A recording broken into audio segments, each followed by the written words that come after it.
Hello friends, हम सभी को पता है कि हमारा रीट का एग्जाम 26 तारीख को होना निर्धारित हुआ है और ये 26 तारीख बिल्कुल ही हमारे नज़दीक आ गई है और मैं उम्मीद करती हूँ कि आपने अपने एग्जाम की तैयारी काफ़ी अच्छे से कर ली होगी और हमारे बनाई हुई वीडियो आपके कॉन्सेप्ट को क्लियर करने में काफ़ी हेल्पफुल रही होगी।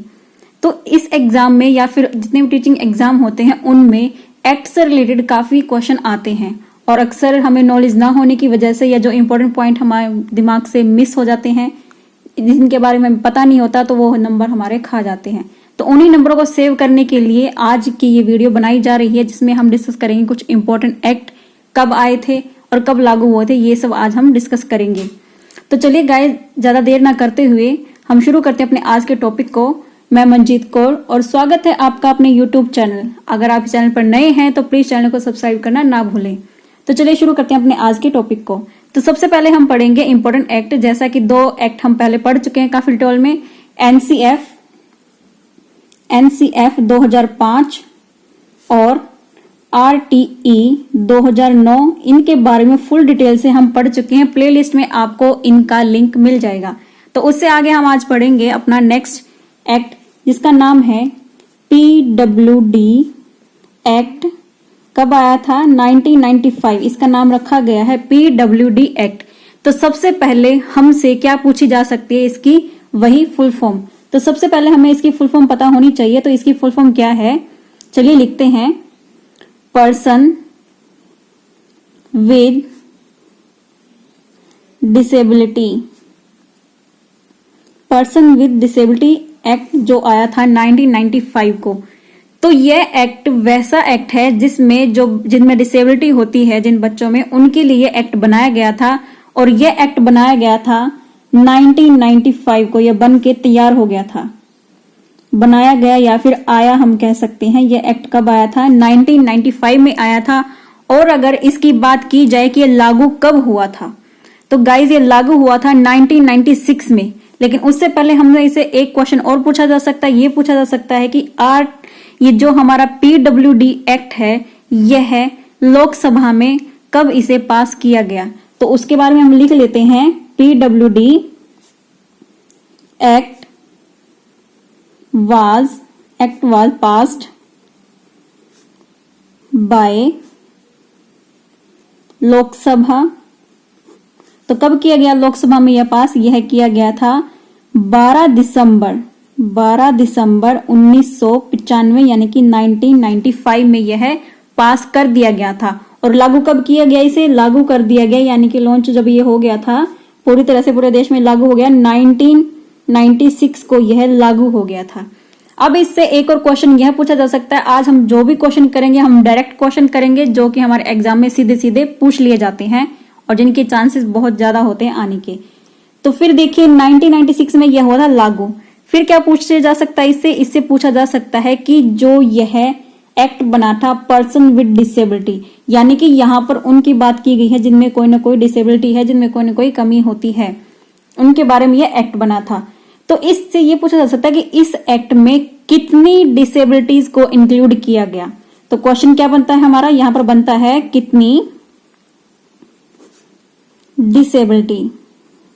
Disabilities are included. तो कितनी इंक्लूड की गई थी वो हम अभी बताएंगे। तो इसमें टोटल 7 डिसेबिलिटीज को इंक्लूड किया गया था। वह डिसेबिलिटी कौन कौन सी है? तो आप उनका नाम लिख सकते हैं, मैं फटाफट से बोल देती हूँ कौन सी डिसेबिलिटी है वो 7। पहली है blindness, second low vision, leprosy, cured, और 4 है हियरिंग इम्पेयरमेंट, एंड 5 है लोकोमोटर डिसेबिलिटीज, 6 है एमआर जो मेंटल रिटार्डेड बच्चे होती है, और 7th होता है मेंटल इलनेस। तो यह हमारी 7 डिसेबिलिटीज इस एक्ट में इंक्लूड की गई। तो सीधे सीधे संख्या पूछी जा सकती है कि इसमें 7 डिसेबिलिटी इंक्लूड की गई। कब आया था? यह आया था 1995 में। कब लागू हुआ? 1996 में। लोकसभा ने कब पास किया?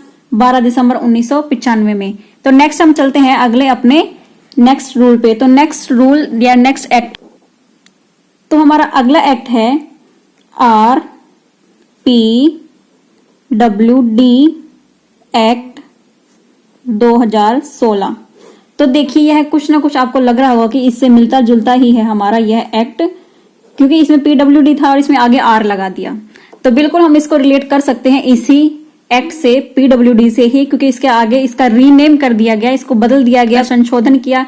और आप जानते हैं कि जब किसी चीज का संशोधन किया जाता है तो उसमें कुछ ना कुछ ऐड किया जाता है, कुछ ना कुछ बदलाव होते हैं, कुछ हटा दिया जाता है, कुछ बढ़ा दिया जाता है। तो ठीक वैसे ही तो सबसे पहले हमसे ये पूछ लिया जाएगा कि इसकी अब फुल फॉर्म क्या हो गई।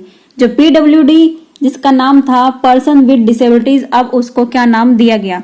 तो देखिए उसको नाम दिया गया, इसकी फुल फॉर्म हम भी देखेंगे अभी। Rights of persons with डिसएबिलिटीज। तो देखिए गाइस, इसके सामने लगा दिया गया, पहले हमारी फुल फॉर्म थी पर्सन्स विद डिसेबिलिटीज, अब इसके सामने लगा दिया राइट ऑफ, यानी कि उसको कुछ, इन लोगों को कुछ अधिकार दिए गए जिनके द्वारा ये समाज में अपना डेवलपमेंट अच्छे से कर सके, अपना स्थान बना सके। तो इनको क्या अधिकार दिए गए और क्या क्या इनके बारे में कहा गया। तो सबसे पहले इसमें पूछ लिया जाएगा कि आरपीडब्ल्यूडी में जो डिसेबिलिटीज पहले 7 थी, अब उनको बढ़ाकर कितना कर दिया गया। तो गाइस, जो हमारी 7 डिसेबिलिटीज थी, अब उनको बढ़ाकर कर दिया गया 21, यानी कि अब 21 ऐसी डिसेबिलिटीज आई जिनको आरपीडब्ल्यूडी एक्ट में इंक्लूड किया गया ऐसे डिसऑर्डर में। और यह सूची पहले हमारी कितनी थी, 7, यानी कि 7 की सूची थी, अब यह हो गई 21 की। और किस में इंक्लूड हुई ये, आरपीडब्ल्यूडी एक्ट 2016 में यह बढ़कर हो गई 21 डिसऑर्डर या 21 डिसेबिलिटीज की संख्या हो गई।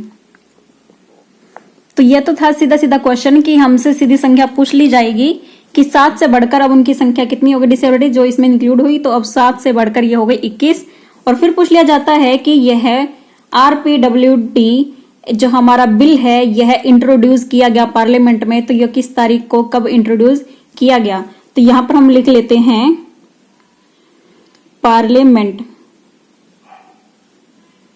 पार्लियामेंट में इंट्रोड्यूस किया गया इस एक्ट को, इंट्रोड्यूस ऑन, कब किया गया इस बिल को इंट्रोड्यूस, 7 Feb 2014 को यह इंट्रोड्यूस किया गया हमारी पार्लियामेंट में।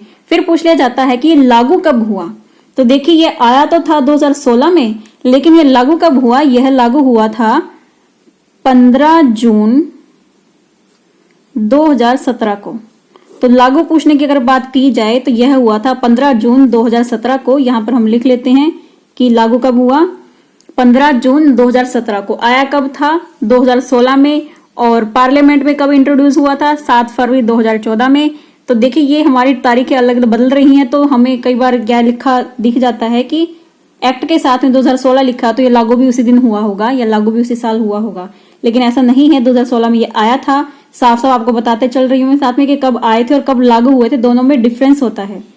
तो देखिए, यहाँ पर लागू हुआ था 2016 में और एक्ट बनकर, आया तो था 2016 में और बनकर लागू हो गया था यह 2017 में। तो सबसे पहले हम देखेंगे, जैसा कि हमने देखा था कि पीडब्ल्यूडी एक्ट के आगे आर लगा दिया, यानी कि इनको राइट दिए गए कुछ। तो उन राइट में से जो मेन क्वेश्चन बनते हैं वो हम अभी देखेंगे। तो मेन क्वेश्चन पहला है कि आरपीडब्ल्यूडी एक्ट में रिजर्वेशन की बात की गई, आरक्षण की बात की कि इनको आरक्षण दिया जाएगा ऐसे डिसेबल्ड बच्चों को या डिसेबल्ड पर्सन को। तो कितने % इनको दिया जाएगा, तो आरक्षण इनको दिया जाएगा 4% इनको आरक्षण दिया जाएगा। सीधा सीधा क्वेश्चन पूछ लिया जाता है, इसलिए आपको यहां पर बताया जा रहा है। सेकंड, इनसे पूछ लिया गया कि एक बच्चे को, एक पर्सन को डिसेबल्ड कब माना जाएगा, कितने % उसमें डिसेबिलिटी होगी जब उसे एक डिसेबल्ड पर्सन माना जाएगा। तो इस एक्ट के according minimum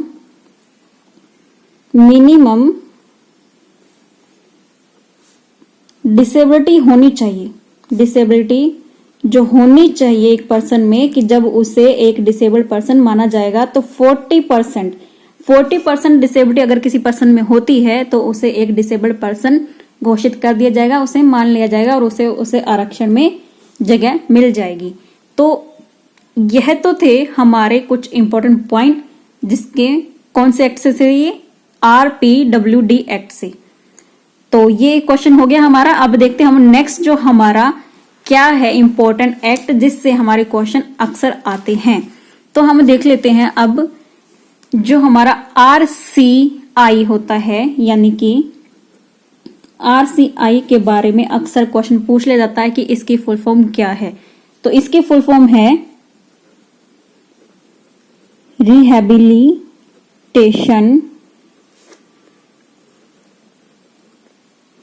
council of India. और यह कब इस्टेब्लिश हुई, कब यह स्थापना हुई इसकी? 1992 में इसकी स्थापना हो गई थी।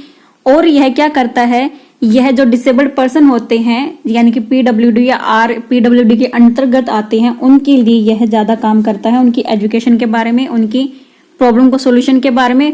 और इसका एम अगर पूछ लिया जाए तो इसका एम होता है to regulate the training and programme in the field of rehabilitation of PWD। तो ये इसका एम हो जाता है। फिर हम चलते हैं SSA 2001। इसका क्या एम था? इसका एम था universalisation of elementary education in India. पहले क्या जानेंगे हम? एम इसका क्या है? यूनिवर्सलाइजेशन ऑफ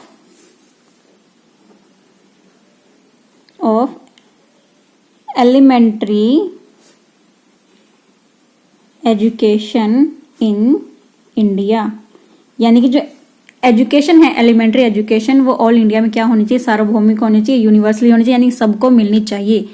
तो ये क्वेश्चन पूछ लिया जाता है कि यह SA कब आया था? तो ये SA आया था 2000 में और लागू हो गया था यह 2001 में। इसीलिए दो डिफरेंट सन होते हैं। लागू की बात पूछी जाए तो हम 2001 लिख के आएंगे, और जब पूछा जाए कि यह आया कब था तो क्वेश्चन का आंसर होगा 2000। तो SSA से एक क्वेश्चन और आ जाएगा। अभी नया नया क्वेश्चन ही है और आने की संभावना बहुत अधिक है। तो SSA का नाम चेंज करके अब नया नाम क्या कर दिया गया है? पहले तो इसका नाम था सर्व शिक्षा अभियान, लेकिन एक नई नीति आई है, नई एजुकेशन पॉलिसी आई है, जिसके अकॉर्डिंग इसका नाम चेंज करने की बात हुई है। और इसका नाम चेंज क्या हो गया है अब? तो इसका नाम हो गया है SSS, यानी कि SSS। अब SSS की फुल फॉर्म भी पूछी जा सकती है। तो SSS की फुल फॉर्म क्या है? समग्र शिक्षा स्कीम, समग्र शिक्षा स्कीम SSA। और यह किसके अकॉर्डिंग चेंज किया गया है? किसके अंतर्गत चेंज हुआ है? यह चेंज हुआ है NEP 2020, यानी कि जो हमारी न्यू पॉलिसी आई थी, नेशनल एजुकेशन पॉलिसी 2020, इसमें यह बात की गई कि सर्व शिक्षा अभियान का नाम चेंज करके अब क्या नाम हो गया है? समग्र शिक्षा योजना। अगर इसे हिंदी में लिखना चाहें तो हिंदी में हम इस तरह लिख सकते हैं, समग्र शिक्षा योजना। तो ये हमारा हिंदी में नाम हो गया इसका। फिर इसके बाद हम नेक्स्ट एक्ट या नेक्स्ट पॉलिसी के बारे में चलते हैं। तो यह है हमारी NTA। तो ये NTA क्या है? NTA 1999, यानी कि 1999। तो सबसे पहले इसकी फुल फॉर्म पूछी जाएगी, तो इसकी फुल फॉर्म हमें पता होनी चाहिए। इसकी फुल फॉर्म है नेशनल ट्रस्ट एक्ट। तो ध्यान दीजिए, हमें जितने भी एक्ट हम पढ़ रहे हैं, जितनी भी चीजें हम पढ़ रहे हैं, उनकी फुल फॉर्म हमें पता होनी चाहिए। क्योंकि सीधा कई बार क्या होता है कि सीधा फुल फॉर्म ही पूछ ली जाती है। अगर हमें फुल फॉर्म ही नहीं होती तो हमारा एक पॉइंट कट जाता है। तो देखिए यहाँ पे NTA की फुल फॉर्म है नेशनल ट्रस्ट एक्ट। और नेशनल ट्रस्ट एक्ट क्या कहता है? इसमें बात कही गई कि the national trust act for the welfare of personal with.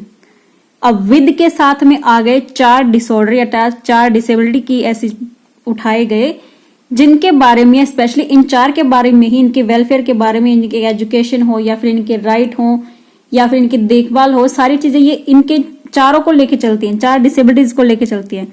तो हमें पूछ लिया जाता है कि वे 4 डिसेबिलिटी या किन का वेलफेयर पर्सन के बारे में उन्होंने बात की है। तो वे पर्सन है, हम लिख लेते हैं पूरी लाइन को ही,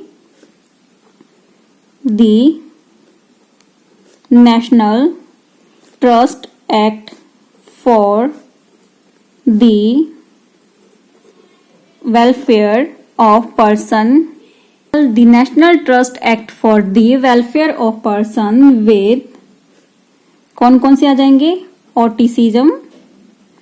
ऑटिज्म, जिसे स्वरलीनता भी कहते हैं। सेकंड आ जाएगा सेरेब्रल पल्सी एंड थर्ड आ जाएगा मेंटल रिटार्डेशन, यानी कि MR हम इसको शॉर्ट में बोल देते हैं MR। और फिर आएगा फोर्थ नंबर पर मल्टीपल डिसएबिलिटीज। तो यह 4 इन्होंने पॉइंट दिए, 4 चीजें दी हैं इन्होंने, जिनके बारे में, जिनके वेलफेयर के बारे में यह एक्ट काम करेगा।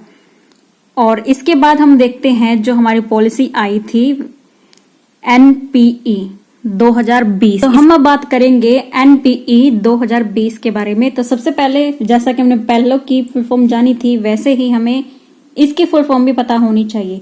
तो इसकी फुल फॉर्म क्या होती है गाइस, चलिए लिखते हैं। नेशनल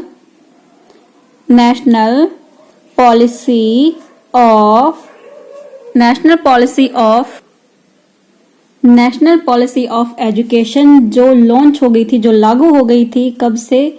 29 जुलाई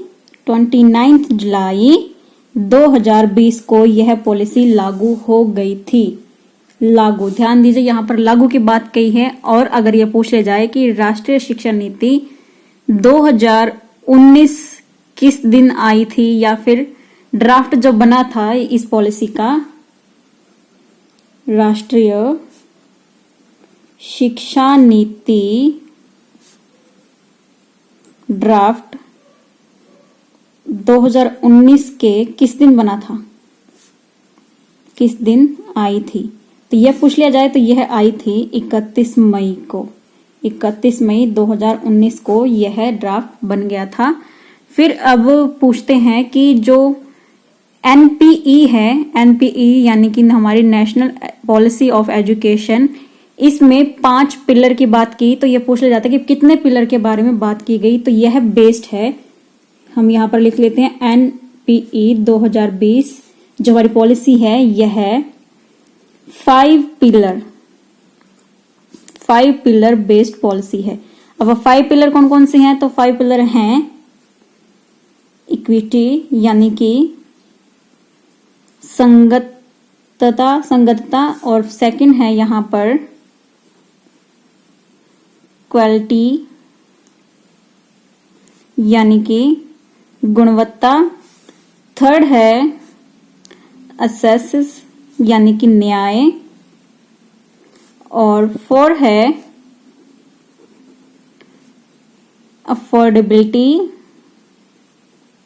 यानी कि सामर्थ्य, एंड फिफ्थ पिलर यानी कि अकाउंटेबिलिटी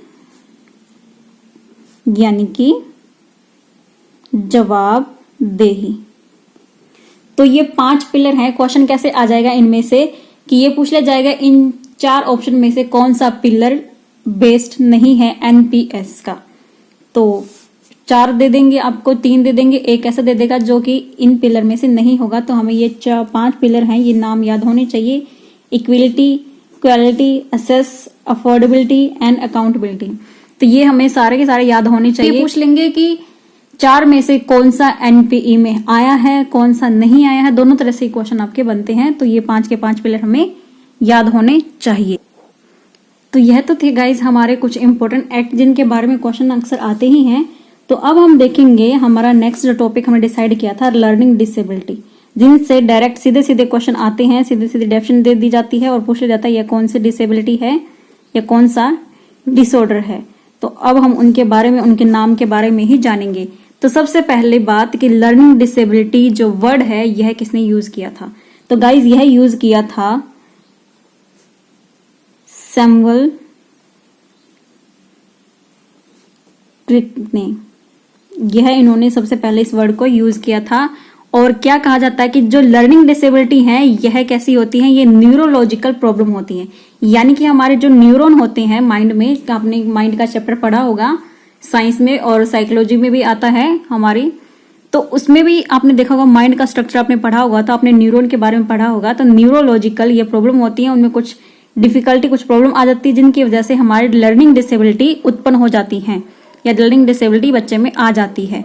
और यह प्रॉब्लम ये जो लर्निंग डिसेबिलिटी वाली प्रॉब्लम होती है, यानी कि हमने जाना कि ये प्रॉब्लम कब आती है, जब न्यूरोलॉजिकल प्रॉब्लम होती है तब लर्निंग डिसेबिलिटी हो जाती है। और जो लर्निंग डिसेबिलिटी होती है ये इफेक्ट करती है हमारे जो लर्निंग के जो बेसिक स्किल होते हैं ना, हमारे कौन से स्किल थे, LSRW, यानी कि लिसनिंग, स्पीकिंग, रीडिंग, राइटिंग, ये चारों स्किल को इफेक्ट करती है, प्रभावित करती है लर्निंग डिसेबिलिटीज, जो न्यूरोलॉजिकल प्रॉब्लम होती है वो सभी। तो देख लेते हैं हम वह कौन कौन सी डिसेबिलिटीज हैं, कौन कौन से डिसऑर्डर्स हैं। तो सबसे पहले जो नाम आता है वह है डिसलेक्सिया। तो डिसलेक्सिया ऐसा नाम है, ऐसा विकार है, ऐसा यह डिसऑर्डर है जिसमें बच्चों को रीडिंग डिसऑर्डर कहते हैं इसको, एक तरह से कि इसमें रीडिंग से रिलेटेड बच्चे में डिफिकल्टी आती है, बच्चा ठीक से पढ़ नहीं सकता रीडिंग से रिलेटेड, यानी कि जो हमारे 4 स्किल होते हैं लर्निंग के, उनमें से जो हमारा रीडिंग स्किल होता है यह उसको प्रभावित करती है। तो इसे रीडिंग डिसऑर्डर भी कह सकते हैं हम, या लर्निंग में इसको हम रीडिंग डिसेबिलिटी भी कह सकते हैं, डिसऑर्डर। तो इसमें क्या होता है, इसमें होता है जनरली बच्चा क्या करता है, स्पेलिंग लिखते टाइम पे गलत कर देता है। जैसा कि आपने तारे जमीन पर देखी होगी कि बच्चा जब पढ़ता है, रीडिंग करता है, तो इसे कई बार क्या करते हैं, सा लिखा हो तो उसे वाज नजर आएगा। आपने देखा होगा जो सॉन्ग होगा तो कई बार उसे ऐसे उड़ते हुए वर्ड दिखाई देते हैं, ऐसे आगे पीछे लग जाते हैं सिंबल। तो वो क्या होता है, वो सिंबल उसको इस डिसऑर्डर की वजह से होते हैं कि बच्चा उल्टा पढ़ता है, स्पेलिंग गलत देखता है, उल्टे स्पेलिंग लिखे होते हैं और बोलने में भी वह उल्टा ही बोलेगा और रीडिंग गलत करेगा, जैसे कि सा को वाज बोलेगा। और लिखते समय राइटिंग में उसके बच्चे का क्या होगा, राइटिंग में स्पेलिंग गलत होंगे ऐसे बच्चे की। तो मेनली यह कैसा डिसऑर्डर है, यह रीडिंग का डिसऑर्डर। अगर कहीं पे भी आपको डिसलेक्सिया दिख जाए तो आंख बंद करके लगा दीजिएगा, यह रीडिंग डिसऑर्डर है। या फिर आपसे पूछ लिया जाए एक बच्चा पढ़ते समय सा को वाज बोल रहा है या वाज को सा बोल रहा है तो यह कौन सा डिसऑर्डर है, तो यह डिसऑर्डर है डिसलेक्सिया। फिर हम चलते हैं नेक्स्ट डिसऑर्डर के ऊपर। तो देखिए सेकंड डिसऑर्डर हमारा वह है डिसग्राफिया, और हिंदी में भी इसे हम डिसग्राफिया ही बोलेंगे। तो यह जो रिलेटेड होता है, यह किससे रिलेटेड होता है, यह होता है राइटिंग प्रॉब्लम होता है। या इसमें क्या होता है, जो हैंड राइटिंग होती है वह अच्छी नहीं होती, हैंड राइटिंग में प्रॉब्लम होती है बच्चे को, और स्पेलिंग में भी, इसमें भी स्पेलिंग थोड़ी बच्चे की ठीक नहीं होती। तो देखिए अब आप इसको याद कैसे करेंगे, पहचानेंगे कैसे। देखिए डिसग्राफिया में देखिए ये ग्राफ वर्ड जो आ रहा है हमारा, ये देखिए यहाँ पर ग्राफ, यहां तक हमारे ग्राफ बन रहा है, यानी कि डिस, फिर है ग्राफ, फिर है IA। तो यह जो ग्राफ हमारा वर्ड है, यहां से ग्राफ क्या होता है, ग्राफ हम क्या करते हैं, ड्रॉ करते हैं, हाथ से हम बनाते हैं। ऐसे देखिए ग्राफ हम कोई भी हो, ग्राफ हम बनाते हैं इस तरह से हम ग्राफ बनाते हैं। तो क्या करते हैं, ग्राफ बनाने में हमारा हाथ का यूज होता है, यानी कि हाथ का यूज हो हैंड राइटिंग, यानी कि लिखते समय। तो ऐसे हम लिंक कर सकते हैं डिसग्राफिया, यानी कि हाथ से बनाई हुई चीजें। यानी कि अगर आपसे पूछ लिया जाए कि डिसग्राफिया किससे रिलेटेड है, तो आपको याद आ जाएगा कि ग्राफ हम हाथ से बनाते हैं, यानी कि हाथ का यूज होता है। तो हैंड राइटिंग यानी कि लिखने से, यानी कि हमने हाथ से लिखा ही तो है, हाथ से ड्रॉ ही तो किया है। तो यहां पर आ जाएगा कि राइटिंग रिलेटेड ये डिसऑर्डर होता है, राइटिंग रिलेटेड डिसऑर्डर। तो इस तरह से हमें याद रह जाएगा डिसग्राफिया, यानी कि लिखने से रिलेटेड जो डिसऑर्डर होता है उसे कहते हैं डिसग्राफिया। फिर हम देखते हैं नंबर 3 में कौन सा डिसऑर्डर आएगा। इसमें हम बात कर रहे हैं अभी डिसफेजिया की बात हम करेंगे, डिसफेजिया। और इसे कई जगह पे डिसफेजिया की जगह अफेजिया भी लिखा आ सकता है। तो आपको घबराने की बिल्कुल भी जरूरत नहीं है, सिर्फ इसके सामने से क्या घटा दिया इन्होंने, ये वाले हटा दिए हैं और आगे ए लगा दिया है। तो डिसफेजिया अफेजिया कैसा डिसऑर्डर है, यह होता है लैंग्वेज से रिलेटेड, यह होता है लैंग्वेज से रिलेटेड डिसऑर्डर होता है। लैंग्वेज रिलेटेड डिसऑर्डर यानी कि लैंग्वेज समझने में, लैंग्वेज को बोलने में बच्चे में दिक्कत होती है और उसकी लैंग्वेज को समझने में बहुत ही पुअर, हम कह सकते हैं पुअर रीडिंग होती है ऐसे बच्चों की। तो अगर हम लिखना चाहें पुअर रीडिंग, तो देखिए गाइस डिसग्राफिया यानी कि अफेजिया, इसमें क्या होता है, इसमें होता है बच्चे को लैंग्वेज समझने में प्रॉब्लम होती है, इसलिए उसकी रीडिंग पुअर होती है और बोलने में भी उसको लैंग्वेज अच्छे से नहीं बोल पाता लैंग्वेज को, और इस तरह से हम कह सकते हैं कि यह एक लैंग्वेज से रिलेटेड अगर आपसे पूछ लिया जाए कि ऐसी कौन सा डिसऑर्डर है जहां पर बच्चा ठीक से बोल नहीं पाता, तो वह रिलेटेड हो गई डिसग्राफिया से। फिर नंबर 4 पे आता है हमारा नेक्स्ट डिसऑर्डर, बहुत ही इंपॉर्टेंट है और सीधा सीधा आ जाता है डिसकैलकुलिया। डिसकैलकुलिया, और हिंदी में भी इसे डिसकैलकुलिया ही कहेंगे। अब यह किससे रिलेटेड है? यह होता है मैथ से रिलेटेड, मैथ रिलेटेड प्रॉब्लम या डिसऑर्डर हम इसको कह सकते हैं। अब मैथ रिलेटेड डिसऑर्डर वह कैसे? जिनको यह डिसऑर्डर होता है उन्हें जो रोजाना हमारे पैसों की लेन देन होती है यूजिंग मनी, उसमें बच्चों को दिक्कत आती है, या पर्सन जिनको भी ये होता है उनको खर्चने में, पैसे के लेन देन में दिक्कत आती है। कि मान लो उन्होंने सामान 500 में से उन्होंने 424 का सामान लिया, तो उनके पास कितने रुपए बचेंगे, तो उनको जोड़ घटा करने में, कैलकुलेशन करने में बहुत टाइम लग जाता है ऐसे बच्चों को। फिर क्या कहा जाता है कि अंडरस्टैंडिंग मैथ प्रॉब्लम, कि जो मैथ की हमारी प्रॉब्लम होती है, यानी कि मैथ में हम जो क्वेश्चन सोल्व करते हैं उनको समझने में भी डिफिकल्टी आती है, जिसे डिसकैलकुलिया होता है डिसऑर्डर उनको। अब हम याद कैसे करेंगे कि यह मैथ से रिलेटेड है? तो यहां पर देखिए, यहां पर बात आ रही है डिस प्लस कैलकुलिया। अब कैलकुलिया जो हमारा कैलकुलेटर होता है, कैलकुलेशन मैथ में क्या होती है? कैलकुलेशन ही तो होती है, और हम कैलकुलेटर यूज करते हैं। तो कैलकुलेटर कह लीजिए या फिर मैथ की कैलकुलेशन कह लीजिए। कैलकुलेशन किस में आती है? मैथ में आती है। तो सीधा सीधा हम लिंक कर सकते हैं कैलकुलेशन मीन मैथ, यानी कि कैलकुलेटर यूज होता है। और कैलकुलेटर कैसे यूज होता है? हम जोड़ घटा करने में, पैसों के लेन देन में, खर्च करने में, ऐसे हम कैलकुलेटर का यूज कर लेते हैं। अब मान लीजिए हमें शॉपिंग करनी है और हमारी हो गई है लगभग, हमारे पास 10,000 रुपए थे और हमने शॉपिंग कर ली है 7,790 या 7,779 की। अब हमें 7,779 रुपए हैं। अब हम नहीं पता कि 10,000 में 7,779 रुपए घटाएंगे तो कितने हमारे पास बचे या कितने हमारे पास वापस आएंगे कट करके। तो इसके लिए हम क्या करेंगे? हमें नहीं पता, तो हम क्या करेंगे? इसके लिए हम यूज करेंगे हमारे मोबाइल के कैलकुलेटर को, या फिर जिस शॉप वाले को अगर नहीं पता तो शॉप वाले के पास एक डिजिटल कैलकुलेटर रखा होता है, तो वह उस कैलकुलेटर में भी कर सकते हैं। तो ऐसे भी हम इसको रिलेट कर सकते हैं कि हमें मनी की घटा जोड़ नहीं पता, तो हम क्या यूज करते हैं? कैलकुलेटर। और कैलकुलेटर किससे रिलेटेड है? मैथ से, जोड़ घटा से। तो जोड़ घटा कह लीजिए या फिर कैलकुलेशन कह लीजिए या फिर गुणा भाग कर लीजिए, कुछ भी कह लीजिए, सीधा सीधा रिलेशन किससे होता है? मैथ से। तो इस तरह से हम याद कर सकते हैं कि जहां कैलकुलेशन लगा मिल जाएगा हमें, डिस के बाद में कैलकुलिया लिखा मिल जाएगा यहां, तो वह क्या हो जाएगा? मैथ से रिलेटेड डिसऑर्डर हो जाएगा।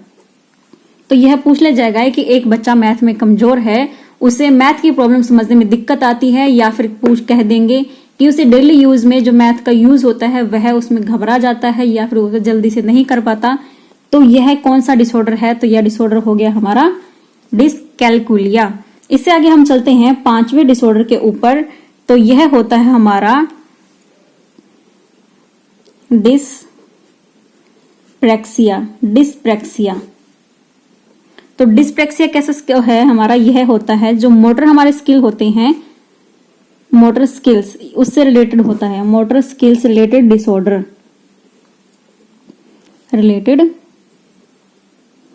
डिसऑर्डर, तो इसमें क्या होता है? इसमें होता है जो हमारा हाथ और आंखों का कोऑर्डिनेशन होता है वह सही नहीं हो पाता। हैंड एंड आईज कोऑर्डिनेशन अच्छा नहीं होता, बैलेंस नहीं बना पाते हम, तो यह चीजें आ जाती हैं डिस्प्रैक्सिया में। तो डिस्प्रैक्सिया में क्या होता है? जब मोटर स्किल हमारे जो होते हैं, हमारे जो फाइन मोटर होते हैं, ग्रोस मोटर होते हैं, उनका कोऑर्डिनेशन होता है, जो उनका डेवलपमेंट होता है वो अच्छे से नहीं हो पाता। इसकी वजह से हम आईज एंड हैंड का कोऑर्डिनेशन नहीं कर पाते। जैसे आपने तारे जमीन पर एक वह सीन आपको याद होगा कि जहां कुछ बच्चे खेल रहे हैं और जो हमारा जिस बच्चे को यह प्रॉब्लम होती है, छोटा भाई उनका, तो बच्चे खेल रहे थे, जब उसकी तरफ बॉल आती है तो वो पकड़ नहीं पाता। तो वहां क्या हो रहा है उसका? वो देख तो रहा है कि बॉल यहाँ पे आ रही है, वह अपने आप को वहां पे लेके भी चलता है कि उसके हाथ में गेंद आ जाएगी, लेकिन वह बॉल को नहीं पकड़ पाता। तो वह किस वजह से नहीं पकड़ पाया था? क्योंकि उसके हाथ और आंखों का कोऑर्डिनेशन अच्छा नहीं था वहां पर। तो यह भी होता है डिस्प्रेक्सिया में क्या होता है कि हाथ और आईज का कोऑर्डिनेशन अच्छा नहीं होता, बैलेंस हम नहीं बना पाते इनमें। तो यह होता है डिस्प्रेक्सिया। इसके बाद हम देखते हैं कि एक बहुत नाम घूमता रहता है, यह है ADHD। तो ADHD की सबसे पहले फुल फॉर्म पूछ ली जाती है सीधे सीधे, बेशक डीपली क्वेश्चन ना आए, बेशक ये ना पूछा जाए कि ये जो हमारा ADHD है इसमें होता क्या है, वो सीधा सीधा पूछ लेगा कि ADHD की फुल फॉर्म क्या है। तो इसकी फुल फॉर्म बनती है attention deficit hyper activity disorder. तो अब आपसे पूछ लिया जाए कि होता क्या है, इसमें होता क्या है इस डिसऑर्डर में। तो इस डिसऑर्डर में मेनली 2-3 बातें ही हमें याद करनी होती हैं। वह क्या है? सबसे पहले देखिए यहाँ पर अटेंशन की बात की गई है। तो जिनको ADHD होता है उनका अटेंशन कंसंट्रेशन पावर बहुत ही वीक होती है, उनका अटेंशन बार बार में डाइवर्ट होता रहता है, वह एक जगह पर टिककर नहीं बैठ सकते। तो ये क्या हो जाता है? सबसे पहले तो हमें अटेंशन बहुत ही वीक होती है, अटेंशन नहीं कर पाते, किसी पर ध्यान केंद्रित नहीं कर पाते, एक जगह पर टिककर नहीं बैठ सकते। हाइपर एक्टिविटी क्या हो जाता है कि उनको हम एक जगह पर थोड़े समय के लिए बैठा सकते, बिल्कुल ही कम समय पर, वरना वह एक जगह पर टिककर बैठ ही नहीं सकते, ऐसे बच्चे होते हैं। तो इसके फुल फॉर्म से देखिए हमें पता चल रहा है कि अटेंशन यानी कि वह एक जगह पर ध्यान तो केंद्रित नहीं कर पाएंगे, बहुत इजीली उनका माइंड डाइवर्ट हो जाता है, बहुत इजीली वह डिस्ट्रैक्ट हो जाते हैं। फिर बात देखिए यहाँ पर आ रही है हाइपर एक्टिविटी की, यानी कि ये वैसे बच्चे होते हैं जिनको हम एक जगह पर टिका के नहीं बैठा सकते। यह कभी उधर कभी उधर, अगर हमने उनको बोल दिया बच्चे इस लाइन में सीधे बैठो, बच्चे ऐसे बैठो, तो वह जैसे ही आपने कहा ऐसे बैठो तो तभी वो मुड़ जाएंगे, लेकिन जैसा ही आपकी नजर हटी वैसे ही वह बच्चा पलट जाएगा, वैसे ही बच्चा किसी और तरफ हो जाएगा। यानी कि बहुत क्विकली यह अपनी एक्टिविटी करते रहते हैं। हाइपर एक्टिविटी इसलिए कहा गया है इनको। और हाइपर एक्टिविटी में एक बात यह भी आ जाती है कि यह बच्चे या तो उनमें कई बार थकावट भी बहुत ज्यादा देखी जाती है। थकावट कैसे आ जाती है? वो ऐसे आ जाती है कि यह बच्चे बहुत ही टॉकटेटिव होते हैं, बहुत ही बातें करते हैं, बहुत एक्सेस में ये लोग बातें करते हैं, तो इसी वजह से इनमें थकावट भी ज्यादा देखी जाती है। और इनको क्या होता है, इनको जैसे कि इनका ध्यान एक जगह पर नहीं रह पाता, इसी वजह से ये है चीजों को जल्दी से सीख भी नहीं पाते। तो यह तो हो गया हमारा कि हमने इसके अंदर से डेफिनेशन क्या फुल फॉर्म के अंदर से ही हमने पता लगा लिया कि इसमें क्या क्या हो सकता है, कैसे हम पहचान सकते हैं। सबसे पहले बच्चा टिक के नहीं बैठेगा, दूसरा बोलता हुआ नजर आएगा आपको, कभी किसी के साथ कभी किसी के साथ, मतलब आराम से तो बैठ ही नहीं सकता जिसके पास जो ADHD से प्रभावित होगा। अब हम देखते हैं नेक्स्ट डिसऑर्डर के बारे में। तो नेक्स्ट हमारा डिसऑर्डर है ऑटिज्म, यानी कि स्वलीनता भी इसको कहते हैं, और इसको एक नाम से और जाता है ऑल्सो कॉल्ड ऑटिज्म स्पेक्ट्रम भी इसे कहा जाता है, स्पेक्ट्रम डिसऑर्डर। तो यह नाम से भी इसको जाना जाता है। अब इसमें क्या होता है, इसमें देखिए आपने एक सीरियल अगर आपको याद हो, एक जो हमारा नेशनल प्रोग्राम या नेशनल चैनल जो हुआ करता था DD नेशनल, उस पे भी यह आया था। तो यह था अंतरा नाम का, एक लड़की थी जो किसी एक पर्टिकुलर वर्ड को बार बार रिपीट करती रहती थी, बैठे हुए भी हिलती रहती थी और बहुत ही कम बातें करती थी, चुपचाप सी रहती थी। तो वह उस बच्चे को इसी डिसऑर्डर से वह प्रभावित थी। तो आप इसके अगर पहचान पूछ ली जाए तो इसकी पहचान में क्या आ जाएगा? ऐसे बच्चों का सोशल कनेक्शन बहुत पुअर होता है, इंटरेक्शन बहुत ही पुअर होता है, कम्युनिकेशन भी बहुत कम होता है इनका, और रिस्ट्रिक्टेड रिपीटेटिव होती है, यानी कि वह बहुत कम रिपीटेटिव करते हैं। लेकिन इनका ये नहीं कह सकते हम कि इनका IQ कम होता है, इनका IQ अच्छा खासा होता है, लेकिन यह ज्यादा किसी से बातें नहीं करते। और अगर इनको अगर कह दी जाए कुछ तो एक आधा वर्ड बार बार में रिपीट करते रहेंगे। जैसे कोई एक पर्टिकुलर सेंटेंस हो जाएगा, जैसे मुझे स्कूल जाना है, मुझे स्कूल जाना है, मुझे स्कूल जाना है, तो बार बार यही रिपीट करता रहेगा बच्चा। तो आपने देखा भी होगा उस चैनल पे, उस टीवी पे, बच्ची वह बार बार अगर उसको एक चीज बोल दी तो वह बार बार वही रिपीट करती रहती है। और यह भी दिखाया गया था उस चैनल में, जो सीरियल था अंतरा, उसमें यह भी दिखाया गया था कि बच्चे के सामने अगर एक बार एक चीज बोल दी तो झट से वह उसको पकड़ लेती है और झट से वह उसको बोल देती है, उसको याद हो जाता है एक ही बारी में। लेकिन पहचान कैसे हो गई? पुअर कनेक्शन होगा, पुअर कम्युनिकेशन होगा उसका, बच्चे का पुअर कम्युनिकेशन, सोशल इंटरेक्शन बहुत ही कम होगा और restricted repetitive and stereotyped pattern of behavior। तो देखिए क्या कहा गया यहाँ पर, यह कहा गया है कि पुअर कम्युनिकेशन होगा, सोशल इंटरेक्शन भी जीरो होगा। जीरो नहीं तो 1-2% होगा। जैसे मान लीजिए जो उसके घर के मेंबर हैं सिर्फ उनके साथ में, या फिर एक जो उसका खास जो उसकी केयर टेकर है उनके साथ में, या फिर उसकी मदर या फिर कोई केयर टेकर जो उसके साथ में हमेशा रहता है उसके साथ में कम्युनिकेशन हो सकता है। बाकी के साथ में इसका बहुत ही प्योर कनेक्शन होता है। और जैसे कि मैंने बताया कि रिस्ट्रिक्टेड यानी कि स्टीरियोटाइप, यानी कि बहुत ऐसे व्यवहार होंगे जो जिनको ये बार बार रिपीट करते रहते हैं। जैसे हिलना, बच्चा हिलता रहता है या फिर पैर हिलाने लगे तो पैर हिलाते ही रहेंगे काफी देर तक, या काफी देर तक ऐसे हिलते रहेंगे। या फिर कोई वर्ड होगा तो उनके वर्ड पकड़ के बैठ गए तो वो वर्ड ही पूरा टाइम बोलते रहेंगे, 1-2 घंटे लगातार ऐसे बोलते रहेंगे एक ही सिंगल वर्ड को।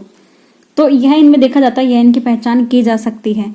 तो गाइज यह तो थे हमारे डिसऑर्डर और कुछ एक्ट जो हमने आज किए जो एग्जाम में अक्सर देखने को मिलते हैं। इस वीडियो से लगभग आपको 4-5 नंबर तो मिल ही जाएंगे। अगर आपको ये वीडियो अच्छी लगी है तो प्लीज वीडियो को लाइक कीजिए, जितना हो सकता है उतना शेयर कीजिए अपने फ्रेंड्स के पास ताकि उनका भी भला हो सके। और अगर आप चैनल पर नए हैं तो चैनल को सब्सक्राइब करना ना भूलें। मिलते हैं नेक्स्ट वीडियो में नेक्स्ट टॉपिक के साथ, तब तक के लिए guys bye bye, take care.